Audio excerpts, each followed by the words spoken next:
परम पूज्य गुरुदेव परम वंदनीय माता जी सूक्ष्म रूप से विद्यमान हैं। प्रणाम करता हूँ दोस्तों। मानव मात्र को प्रणाम करता हूँ।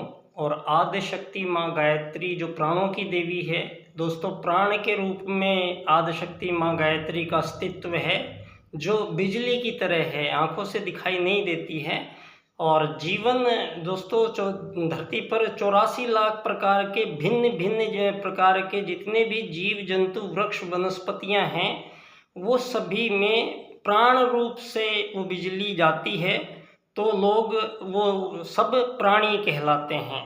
तो दोस्तों यहाँ एक बात स्पष्ट हुई कि जितने भी धरती पर प्राणी हैं उनमें प्राण रूप से जो विद्यमान हैं उसी को आदि शक्ति माँ गायत्री कहते हैं। उस आदि शक्ति माँ गायत्री के उद्घोष से ही वेदों की रचना हुई है और वेदों के अनुसार सृष्टि का निर्माण हुआ है। और दोस्तों धरती पर प्रथम मानव भारत में उत्तराखंड क्षेत्र के नीचे मनु प्रथम मानव आए धरती पर। और मनु का पहला परिवार जो धरती पर मकान बनाकर रहना शुरू किया, वो दोस्तों आर्य परिवार कहलाया। तो धरती पर प्रथम मानव जो आए वो आर्य थे। आर्य किस लिए थे? उनके कार्य सर्वश्रेष्ठ कार्य करते थे वो।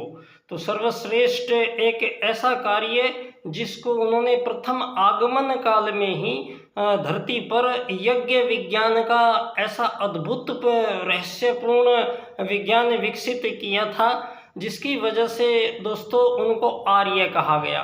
वो आर्य लोग बहुत ही उच्च कोटि के ज्ञानी विद्वान तपस्वी और दोस्तों योगी लोग धरती पर इस रूप में प्रथम मानव धरती पर आए हैं।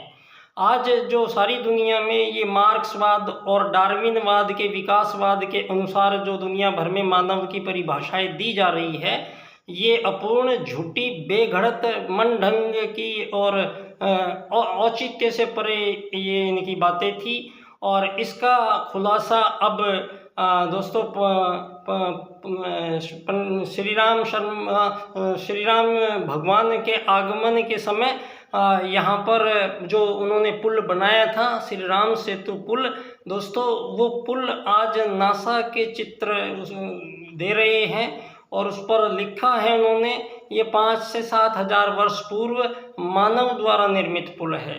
तो अब जो ये 2-2.5 हजार साल में मानवों को जो भ्रमित करके बरगलाया गया है और मानवों के बीच में कुछ इस प्रकार की प्रणालियाँ, परंपराएं, प्रथाएं, ऐसे शिक्षण, प्रशिक्षण और ऐसा उन्होंने धन आधारित जीवन पद्धति का निर्माण करके और दुनिया में मानवों के बीच विभाजनों के प्रारंभ किए, जो अमीर गरीब मालिक नौकर के रूप में दोस्तों आज तक विद्यमान है। और मानव जाति चलती चली जा रही है, लेकिन ये धन आधारित जीवन पद्धति मानवों को पूर्णतया भटकाव प्रदान करती है।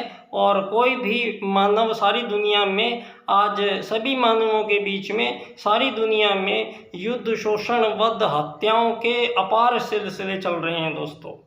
तो आज मैं दोस्तों आप सब लोगों को पुनः प्रणाम करते हुए परम पूज्य गुरुदेव की साक्षी में मैं बच्चा डॉक्टर दोस्तों यहाँ आज हम उस अद्भुत कक्ष में आए हैं जहाँ दोस्तों इस धरा पर इस कक्ष में उस एक ऋषि राजनीति में जो हुआ है धरती पे, एक ऐसा जो श्री राम के हनुमान के रूप में उन्होंने दोस्तों जो कार्य किया है, ये कमरा है दोस्तों पंडित दीनदयाल उपाध्याय जी का।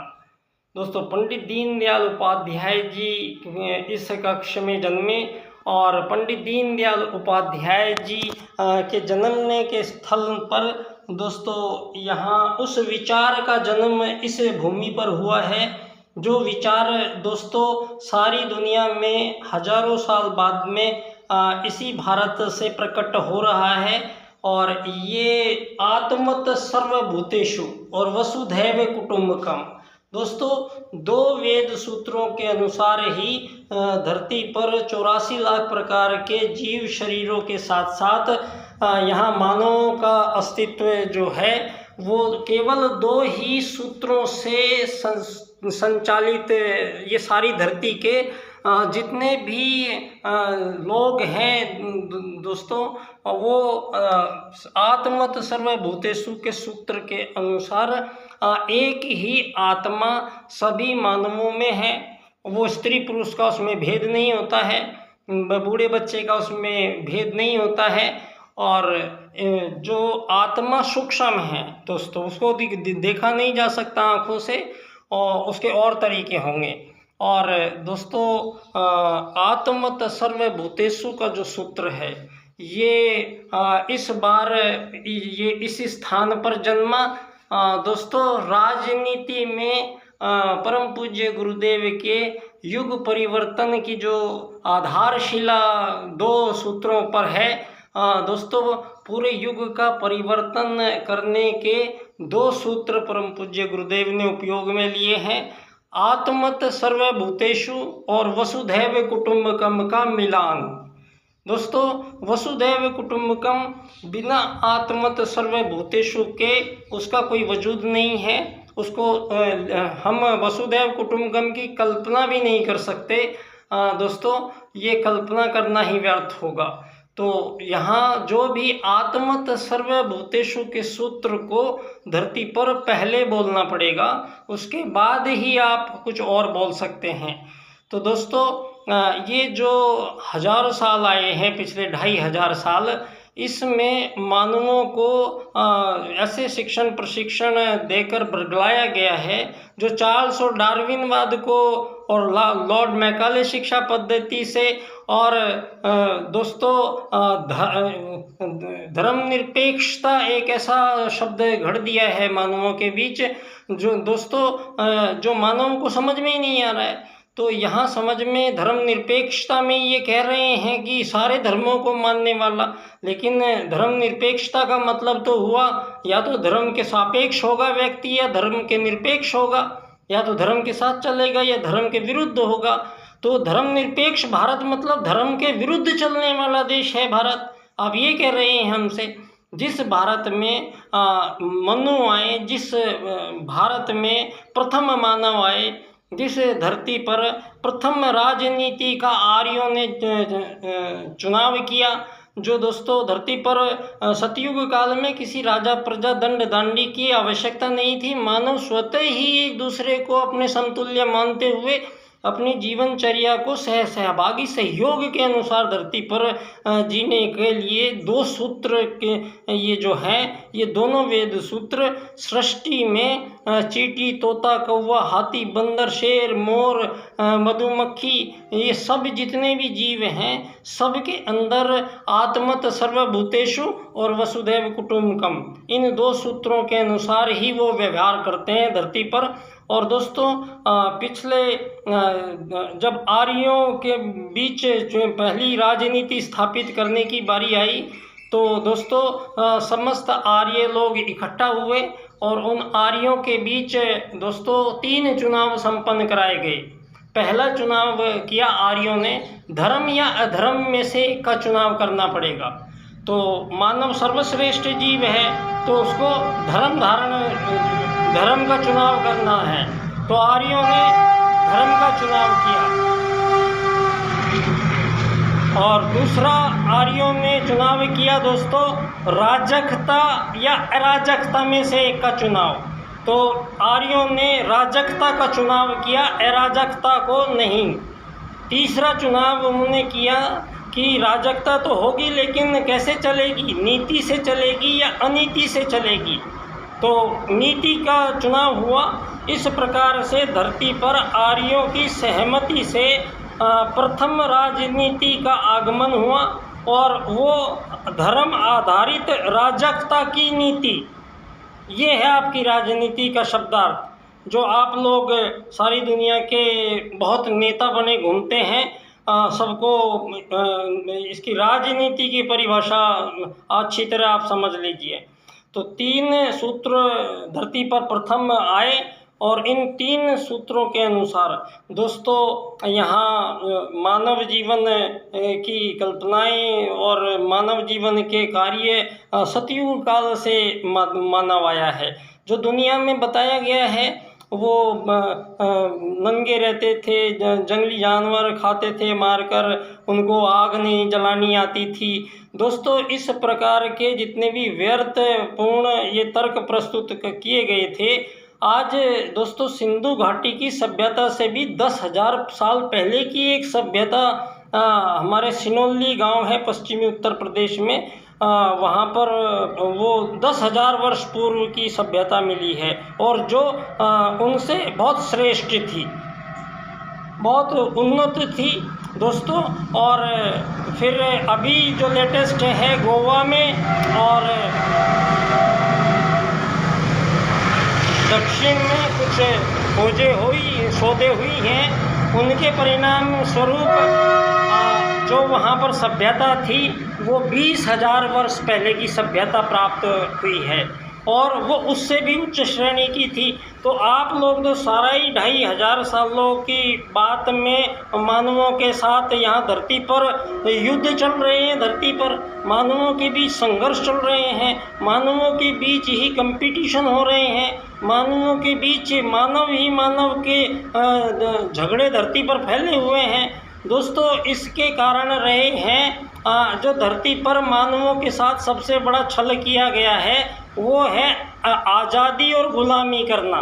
दोस्तों एक ही प्रजाति के किसी भी जीव में ये संभव ही नहीं है, आज़ाद होने का कोई विचार, उसकी परिभाषा ही नहीं होती है। आत्मत सर्वभूतेषु के सूत्र के अनुसार किसी भी मानवों के बीच में कोई तुलना नहीं हो सकती है, क्योंकि प्रत्येक अपने आप में परमात्मा का एक अभिव्यक्ति है। तो इनमें यहाँ अभिव्यक्तियों में आप यहाँ पर धरती पर इनको मानवों के बीच में आपने किसी को अमीर गरीब मालिक नौकर ये कब बना के बिठा दिया आपने। धरती पर वेद में इस चीज़ का कोई जिक्र नहीं है। वेद में अर्थ का मतलब है कि मानव धरती पर जाएंगे तो सब मिल बांट के उस समस्या का निराकरण कीजिए। तो वेदों के अनुसार अर्थ का मतलब यही था कि समस्याएं अगर आती हैं तो उनको मिलजुल के सुलटाना कर लो। और इसी बात को पंडित दीनदयाल उपाध्याय जी कहते हैं अर्थायाम के राजनीतिक सूत्र से।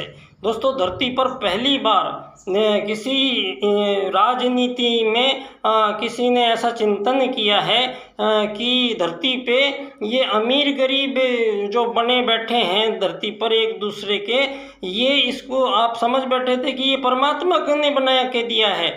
आज सारी दुनिया ये मानने लगी है कि परमात्मा ने बनाए हैं गरीब अमीर और इसी में सुख दुख मिलता है। ये इस तरह की अवधारणाओं को पनपाया गया है यहाँ पे, जो बिसरवा था बकवासपूर्ण बातें हैं। दोस्तों यहाँ प्रथम मानव श्रेष्ठ मानव आए हैं, आर्य मानव आए हैं और बाकी दुनिया आज जो लड़ रही है, ये जो धर्मों के नाम पर कत्लेआम हजारों साल से हो रहा है और ये हम गुलाम थे ही नहीं तो आज़ादी कौन देता हमें। दोस्तों ये आज़ादी गुलामी के खेल ये 2,500 साल में खेले गए हैं और अब हमारे भगवान श्री राम आए थे, हमारे भगवान श्री कृष्ण आए थे, तो क्या वो गुलाम भारत था क्या उस समय कोई? हम उस भारत में आए हैं जहाँ सारी दुनिया को जो आज अलग अलग धर्म बने बैठे हैं, जो एक दूसरे के कट्टर दुश्मन बने बैठे हैं। दोस्तों पंडित दीनदयाल उपाध्याय जी के 4 राजनीतिक सूत्र हैं, सारे संसार के विश्व मानवों को एक श्रेष्ठ मार्ग प्रदान करते हैं। और दोस्तों यहाँ एक ऐसी राजनीतिक व्यवस्था 4 सूत्रों से करते हैं दीनदयाल उपाध्याय जी। ये 4 सूत्र की व्याख्या इस क्रम से होगी दोस्तों। आर्थिक लोकतंत्र द्वारा अर्थायाम आधारित एकात्म मानववाद की स्थापना से अंत्योदय की प्राप्ति हम करेंगे। तो दीनदयाल उपाध्याय जी के ये 4 सूत्र इस प्रकार से इनकी व्याख्या जब हम करते हैं तो दोस्तों यहाँ दीनदयाल जी ने अर्थायाम में स्पष्ट कहा है कि धरती पर ऐसी राजनीति की आवश्यकता है कि धरती पर किसी भी मानव जीवन को अपने जीवन काल में धन की कमी ना हो, कोई भी मानव धन की कमी ना रहे और उसके पास किसी के पास धन की अधिकता ना हो। तो ऐसी राजनीतिक व्यवस्था बनाने का एक ऐसा महत्वपूर्ण सूत्र इस पावन धरा पर पंडित दीनदयाल उपाध्याय जी की जन्मस्थली पर एकात्म मानववाद का राजनीतिक सूत्र, जो हमारे वेद के ही आत्मत सर्वभूतेषु को प्रमाणित करता है दोस्तों। और वसुधैव कुटुंबकम दोस्तों परम पूज्य गुरुदेव का विषय है। और परम पूज्य गुरुदेव से मिलने पंडित दीनदयाल उपाध्याय जी गए थे दोस्तों मथुरा, और उस समय उनकी एक चित्र मैंने आप सबको प्रस्तुत किया है। वो उस सीढ़ियों में बैठे हुए, ये वो पल का मंजर है दोस्तों जिस समय विश्व में ये नए वाद राजनीति के बहुत तेज़ी से पनप रहे थे दोस्तों। ये वाद क्या होते हैं ये भी समझना जरूरी है प्रत्येक मानव को, क्योंकि यहाँ जो हम पे शासन हो रहे हैं, हमें जिस रास्ते चलाया जा रहा है, वो रास्तों किस प्रकार से बनाए हुए हैं कि भेड़ चाल की तरह सारी दुनिया को हाँक रहे हैं कुछ लोग। धन आधारित जीवन पद्धति पश्चिम ने बनाई है, पंडित दीनदयाल उपाध्याय जी ने अर्थायाम में स्पष्ट किया है। पंडित दीनदयाल उपाध्याय जी कहते हैं अर्थायाम होना चाहिए धरती पर। तो ऐसी राजनीतिक व्यवस्था बनाने के लिए उन्होंने एकात्म मानववाद का राजनीतिक सिद्धांत दुनिया को दिया दोस्तों। एकात्म मानववाद के अनुसार धरती पे सभी मानवों के बीच किसी भी प्रकार का विभेद नहीं किया जा सकता। और जो ये अमीर गरीब मालिक नौकर बन के बैठे हैं धरती पे, ये तो बिल्कुल नहीं चल सकता है युग परिवर्तन के बाद, क्योंकि यहाँ सतयुग की वापसी परम पूज्य गुरुदेव करवा रहे हैं दोस्तों। और सतयुग की भांति ही मानवों के बीच कोई एक भी ऐसा मुद्दा नहीं छोड़ा गया है कि जो उन्हें एक दूसरे से विरोधी बनाए। धरती पर हजारों सालों से जो युद्ध चल रहे हैं, मानव के शोषण, वध, हत्याएं, हिंसाएं, खासकर महिलाओं के प्रति, धन आधारित जीवन पद्धति का आविष्कार और धन आधारित जीवन पद्धति की मजबूरियों के चलते सारे विश्व की महिलाओं को दोस्तों ये काम ऐसे काम करने पड़ रहे हैं जो महिलाओं के है ही नहीं। आज ये समानताओं के कारण ये कुछ ऐसे मानवाधिकार के नाम पर भारत में हमारे सुप्रीम कोर्ट द्वारा 4-5 ऐसे निर्णय दिए गए हैं जिसके लिए हम हजारों सालों से लड़ते आए। जो चीज़ हम हजारों सालों से जिन चीज़ों के खिलाफ रहे, सारी दुनिया को समझाते रहे, वही चीज़ आज सुप्रीम कोर्ट ने ये हमारे देश पर लागू की है दोस्तों। यहाँ पंडित दीनदयाल उपाध्याय जी ने स्पष्ट किया है अर्थायाम दोस्तों।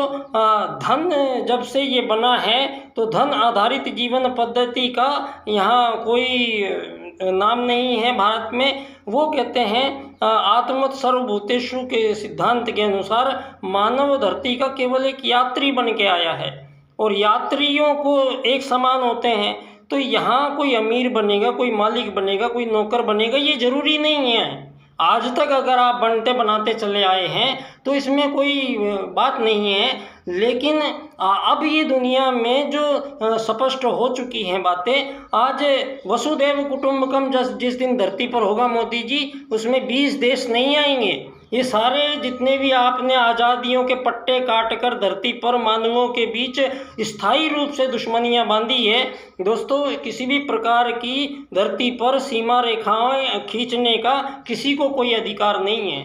यहाँ मानव ही नहीं है, क्योंकि 84 लाख प्रकार के प्रत्येक जीव शरीर में आप जब पुनर्जन्म लेके आते हैं तो आपकी ही आत्मा इन सब में है। और ये बात आप समझ लीजिए, धरती पर दोस्तों छोटे से छोटा जीव, चिड़िया, तोते, कबूतर, हाथी, शेर, बंदर, भालू आपने देखे होंगे, इनके आकार प्रकार भिन्न भिन्न हैं। लेकिन मानव की भाषाएं भी बहुत सारी हैं। लेकिन आपने देखा सर्कस में एक सर्कस का ट्रेनर इन सब को वो काम करवाता है जो वो चाहता है। तो इसका मतलब क्या हुआ? इसका मतलब वो चिड़िया छोटी सी है, उसमें दिमाग तो जरा सा है या नहीं पता नहीं, वो और जितने भी जीव जंतु हैं, कुत्ता, बिल्ली और भी हैं, घोड़े हैं, ये सब मानवों के इशारों से ही बात समझ जाते हैं। तो इसका मतलब क्या है? इसका मतलब ये है कि जो रिसीवर है वो सब में एक ही है। इसी प्रकार से जब अगर हमारी बात इन जानवरों को, जीवों को समझ में आती है तो इसका मतलब दोनों में कनेक्शन है। और दोनों में किस चीज़ का कनेक्शन है दोस्तों? पंडित दीनदयाल उपाध्याय जी के एकात्म मानववाद के अनुसार मानव एक आत्मा है, शरीर नहीं है, ऐसा मान के राजनीति होगी दुनिया में। जो आज आप धरती पे मानवों को केवल एक शरीर मानकर ट्रीट किया जा रहा है, सारी धरती पर शरीर मानकर एक दूसरे के प्रतिस्पर्धी, और शरीर के संचालन के लिए जो मूलभूत आवश्यकताएं हैं उनको आपने पूंजीवाद से हमारा मानवीय जीवन का संघर्ष खड़ा कर दिया, एक दूसरे में कंपटीशन खड़ा कर दिया है। आप जा तो रहे हैं लेकिन किस ओर जा रहे हैं? मानव जीवन, आत्महत्याएं हो रही हैं धरती पर बहुत बड़े सिरे पे। और ये गरीबी अमीरी का ऐसा कृत्रिम खेल दोस्तों, जिसके लिए महाकाल सत्ता धरती पर दोस्तों भारतीय सनातन संस्कृति दो सूत्रों पर वैज्ञानिक रूप से हम विश्वास जो हमारा अटल है, और ये सिद्ध भी है। एक, परमात्मा जब भी धरती पर धर्म की कमी होती है तो परमात्मा स्वयं मानव शरीर में धरती पर आते हैं और धर्म की स्थापना करते हैं। दोस्तों ये विचार यहाँ पर 9 बार ऐसा हो चुका है जब परमात्मा आए, और पहली बार परमात्मा को सतयुग के में कोई दिक्कत थी नहीं, तो जो भी दिक्कतें आई हैं वो सतयुग के बाद जब त्रेता के बीच का जो काल था वहाँ मानवों ने दोस्तों धरती पर प्रथम मानव जो आर्य मानव थे उनमें बाद में दोस्तों उन आर्यों ने यज्ञ के विज्ञान के माध्यम से संपूर्ण ब्रह्मांड से संपर्क उनके थे, इसलिए उनको आर्य कहा गया। बाद में कुछ लोगों ने फिर तामसिक और राजसिक आहार ग्रहण किया और उसके कारण उनके जो सोचने विचारने की जो ज्ञान तंतु थे वो दूसरे जाग उठे और मानव अपने आप को भौतिक पदार्थों से बना हुआ अपना ये शरीर समझने लग गया। एक कथा के रूप में आती है, इंद्र और विरोचन दोनों ब्रह्मा जी के पास गए और दोनों ने कहा हमारा आत्म रूप समझाइए आप हमें, हम कौन हैं। तो ब्रह्मा जी ने कहा आप दोनों जाइए सज धज कर और कुएं में जाके अपनी वो छाया देखिएगा तो पता लग जाएगा आपको कौन है। तो विरोचन भागा गया सज धज के और देखा कुएं में सुंदर आदमी दिख रहा है, तो वो लौट के भाग के आ गया। तो पूछा ब्रह्मा जी ने क्या देखा भाई? वो बोले मैंने अपना ये सुंदर शरीर देखा और इस शरीर को और सुंदर मजबूत बनाने के लिए ही मेरा सारा जीवन लगेगा। तो ये था भौतिक दर्शन का प्रतीक दोस्तों। और उधर इंद्र नहीं आए तो इंद्र को बुलाया गया, तो इंद्र से पूछा गया तो इंद्र ने कहा जो मैं अभी कुएं में देख के आता हूँ तो थोड़ी देर बाद जाता हूँ तो फिर वो देखने वाला बदल जाता है, तो बार बार बदल रहा है वो तो मैं नहीं हूँ। तो उन्होंने कहा यही तो फेर है धरती पर दोस्तों, आत्मत सर्वभूतेषु का सूत्र। यहाँ वेद कोई किसी मानव द्वारा रची गई बातें नहीं है, यहाँ वो परम सत्ता परमात्मा दोस्तों, क्रिएटर के बिना क्रिएशन नहीं होती है, क्रिएशन लिखा भी नहीं जा सकता अगर आप क्रिएटर नहीं लिखेंगे तो धरती पर पहले क्रिएटर लिखना पड़ता है। तो इसमें कोई ज़्यादा दिक्कत नहीं है कि कोई इसको बनाने वाला है या नहीं है, इसी के झगड़े में आपने हज़ारों साल निकलवा दिए, ये कोई मुद्दा नहीं था। ये तो यहाँ पे आपके जीवन और मौत के रूप में जब वो उसमें जीवन आता है तो दोस्तों ये जितने भी जीव शरीर हैं ये सभी जीव शरीर 5 तत्वों से ही तो बने हैं। इनके आकार अलग अलग हो सकते हैं लेकिन तत्व वही हैं। तो और इनमें जब जीवन आता है मतलब आदि शक्ति माँ गायत्री के प्राण इन शरीरों में धारण कब करते हैं? ये कोई अंग नहीं है किसी शरीर में, कोई अंग प्रत्यंग आज तक नहीं पाया गया जो प्राणों को धारण करता हो। दोस्तों वो जो आता है वो सूक्ष्म, परमात्मा भी सूक्ष्म है, आदि शक्ति माँ गायत्री का प्राण भी सूक्ष्म है और परमात्मा का एक अंश आत्मा भी सूक्ष्म है। और वो सूक्ष्म जब किसी में जाता है और जैसे ही आत्मा जिस जीव में भी जाएगा तो तुरंत आदि शक्ति माँ गायत्री का प्राण उस आत्मा खींच लेती है और आत्मा धारण करती है और वो आत्मा का शरीर क्या बोल चाल रहा है, कर रहा है, वो बाहर से अलग अलग दिखाई देते हैं। लेकिन चींटी, तोते, कौवे, हाथी, बंदर, शेर, सभी दोस्तों, सभी जीवनों को मानवों के जैसे दो वरदान दीनदयाल जी कहते हैं संपूर्ण जीवों को मिले हैं। एक, सबको भोजन प्राप्ति का निःशुल्क निर्बाध आपूर्ति के रूप में उनको धरती माता को ये वरदान है, संपूर्ण जीवों को हमेशा भूखा नहीं रहने दिया जाएगा। और इसी प्रकार से 84 लाख प्रकार के जीव शरीर धरती पर आज तक मज़े से जी रहे हैं। किसी का ये कॉल नहीं टूटा, कोई अगले दिन का जमा करके भोजन नहीं रखता है। इतना विश्वास सब जीवों को परमात्मा पर है।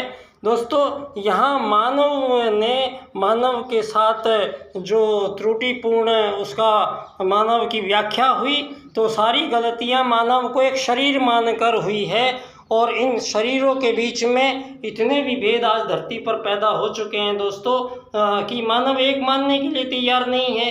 लेकिन अब हम सारी धरती के मानवों को ये सिद्ध करके दिखाते हैं कि धरती पर जो आप लोग ये हिंदू, मुस्लिम, सिख, ईसाई, ये दक्षिण पूर्व, पश्चिम, यूरोप, ये जो भी यहाँ लोग बैठे हुए हैं, वो लोग दोस्तों आर्यों में से जिन लोगों ने श्रेष्ठ कर्म त्याग दिए, तो आर्यव्रत क्षेत्र से उन लोगों को देश निकाला दिया गया। और वो लोग उस समय पाताल लोक में बलि गए राजा थे वहाँ के, तो वो पाताल लोक अमेरिका है आज दोस्तों। तो आंध्रालय था पहले, उसको आज ऑस्ट्रेलिया कहते हैं। तो इस बात के संपूर्ण देशों में आज जो खुदाई करके जो मिल रहा है, सारा विश्व हैरान है कि ऐसा कोई जगह नहीं है धरती पे जहाँ की खुदाई में भारतीय प्राचीन देवी देवताओं के ही चित्र मिल रहे हैं। तो दोस्तों, यहाँ अब सारी दुनिया के बीच जो झगड़े चल रहे हैं, उन सब का निराकरण काल समय चल रहा है, क्योंकि अब युग बदल रहा है। तो युग बदल रहा है तो युग में सब कुछ बदलेगा। ये मानव की एक से A to Z जितनी भी समस्याएं हैं धरती पर, सभी समस्याओं का निराकरण किया गया है। और इसका परम पूज्य गुरुदेव व्यक्ति निर्माण, परिवार निर्माण, समाज निर्माण और राष्ट्र कहते हैं सारी दुनिया को। दोस्तों, जब वसुधैव कुटुंबकम आएगा, तो वसुधैव कुटुंबकम में दोस्तों मेरा विषय जो है, मैंने रखा है अपना पहला विषय, एकात्म मानववाद से समग्र व संपूर्ण वैश्वीकरणवाद, टोटल एंड कंप्लीट ग्लोबलाइजेशन होगा। आर्थिक वैश्वीकरणवाद नहीं होगा, न रहेगा बांस न बजेगी बांसुरी वाला सिद्धांत। दीनदयाल उपाध्याय जी का अर्थायाम आधारित एकात्म मानववाद की राजनीति की विश्व में स्थापना होगी। युग परिवर्तन का एक सूत्र परम पूज्य गुरुदेव ने पंडित दीनदयाल उपाध्याय जी को दिया, और वो फिर बम्बई अधिवेशन में 4 सूत्र प्रदान किए दीनदयाल उपाध्याय जी ने विश्व राजनीति के सम्मुख। पहला उन्होंने जो सूत्र प्रदान किया वो था एकात्म मानववाद। दोस्तों, इनके अनुसार अब धरती पर ये जितने भी विभाजन हैं, ये आपके विकसित, अति विकसित, अल्प विकसित, है विकासशील, ये अमीर गरीब, ये मालिक नौकर, 8 अरब लोगों को एक ऐसी दुनिया में परम पूज्य गुरुदेव ले जा रहे हैं जहाँ इस धरती की सारी समस्याएं इधर ही रह जानी हैं। और एक छोटा सा पुल आएगा, परम पूज्य गुरुदेव लाल मशाल हाथ में लेके महाकाल दोस्तों स्वयं चल पड़े हैं, और महाकाल के पीछे ये 8 अरब लोग आ रहे हैं। और युग परिवर्तन जब वो पहुँचेंगे, एक संकरी सी सीढ़ी है, ये सीढ़ी सारी दुनिया को पार करके जाएंगे, तो उधर सतयुग की वापसी है। और ये जो पार करनी है सीढ़ी दोस्तों, ये है एकात्म मानववाद की सीढ़ी और अर्थायाम आधारित एकात्म मानववाद की राजनीति।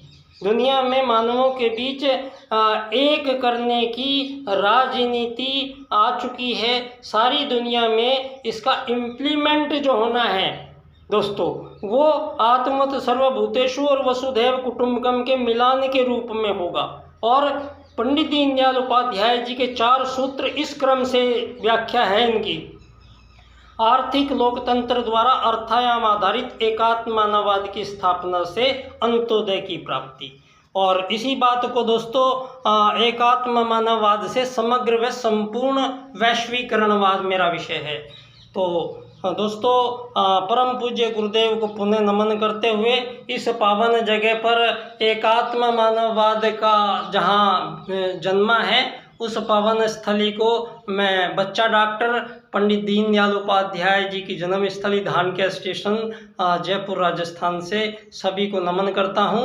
और भविष्य बहुत उज्ज्वल है मानव जाति का। और दोस्तों परम पूज्य गुरुदेव जो स्वयं साक्षात महाकाल आपके साथ हैं, तो युग परिवर्तन में कोई छोटी मोटी समस्याएं नहीं, आप घबराओ मत। ये आज तक आप सारी दुनिया घबरा रही है दोस्तों। मैं इनके पीछे बहुत समय से लगा हूँ, लेकिन कोई भी एक राजनेता अर्थायाम पे एकात्म मानववाद पे बोलने के लिए तैयार नहीं है, क्योंकि ये विषय दोस्तों 2 जन्मों का निकला। जो पहले जन्म में एक सूत्र बना एकात्म मानववाद, और अगले जन्म में ये सूत्र पूरा हुआ समग्र व संपूर्ण वैश्वीकरणवाद इसके साथ मिल गया दोस्तों। तो तब ये बैठ गया है आत्मत सर्वभूतेषु और वसुधैव कुटुंबकम का मिलान। तो बहुत बहुत धन्यवाद बच्चा डॉक्टर की ओर से परम पूज्य गुरुदेव परम वंदनीय माता जी को पुनः नमन। और नमन करता हूँ इस पावन तीर्थ पर जहाँ एक ऐसे ऋषि राजनीति का जन्म हुआ जो आजीवन ब्रह्मचर्य से रहते हुए और दोस्तों पूरा अपना जीवन राष्ट्र को समर्पित किया, और उनकी हत्या भी हुई और आज तक उनकी हत्या का कोई पता नहीं लगा दोस्तों। इसी प्रकार से आज तक इनके जो इतने श्रेष्ठ 4 सूत्र जो इन्होंने दिए हैं, जो सारे संसार के 8 अरब लोगों को नई जीवन नई दुनिया में ले जा रहे हैं, उन सूत्रों पर इनकी जन्म स्थली पर चर्चा मैं मांगता हूँ और इनके 4 सूत्रों की। तो मेरा बार बार आग्रह है कि आप यहाँ दीनदयाल उपाध्याय जी के कोई भी कार्यक्रम होते हैं तो आप उनमें यहाँ पर इनके 4 सूत्रों पर डिस्कस कीजिए, तो यहाँ आने का कोई मतलब है। दीनदयाल उपाध्याय जी के नाम पर गलियों में पट्टियों में नाम लिखाने से दीनदयाल उपाध्याय जी का काम नहीं होता है।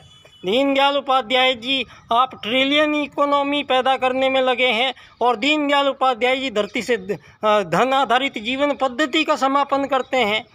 तो आप अब इनकी बात को बोलेंगे कैसे, ये आपका विषय है। ये डॉक्टर महेश शर्मा एकात्म मानव अनुसंधान के भारतवर्ष के जो अध्यक्ष हैं, आज से 25 साल पहले मैंने उनसे एकात्म मानववाद एवं समग्र व संपूर्ण वैश्वीकरणवाद पर बात की थी, और मैंने ये उनसे जो बोला था मैं एज इट इज़ अपने 25 साल समर्पित किए हैं इन 4 सूत्रों की व्याख्या में दोस्तों। तो धन्यवाद, क्योंकि निश्चित तौर पे दुनिया के बदलाव में दोस्तों राजनीति के बिना कैसे युग परिवर्तन होगा, और परम पूज्य गुरुदेव ऐसे कैसे छोड़ सकते थे राजनीति के क्षेत्र को। तो दोस्तों इसका किसी को पता नहीं है, वो अलग बात है, लेकिन अब चित्र मिल गया है। तो दीनदयाल उपाध्याय जी परम पूज्य गुरुदेव के ही गांव के पास के दोनों उपाध्याय थे, और दोनों पहले ही मिल चुके थे। और ये दोस्तों इनका इन दोनों का मिलाव जुड़ाव 2 वेद सूत्रों के रूप में इन दोनों का मिलान हो रहा है। आत्मत सर्वभूतेषु का सूत्र दीनदयाल उपाध्याय जी राजनीति में ले आते हैं, और परम पूज्य गुरुदेव अखिल विश्व गायत्री परिवार, जिसका मतलब होता है संपूर्ण संसार के संपूर्ण प्राणियों का परिवार। तो वो भूमिका विश्व में बनने जा रही है। धन्यवाद।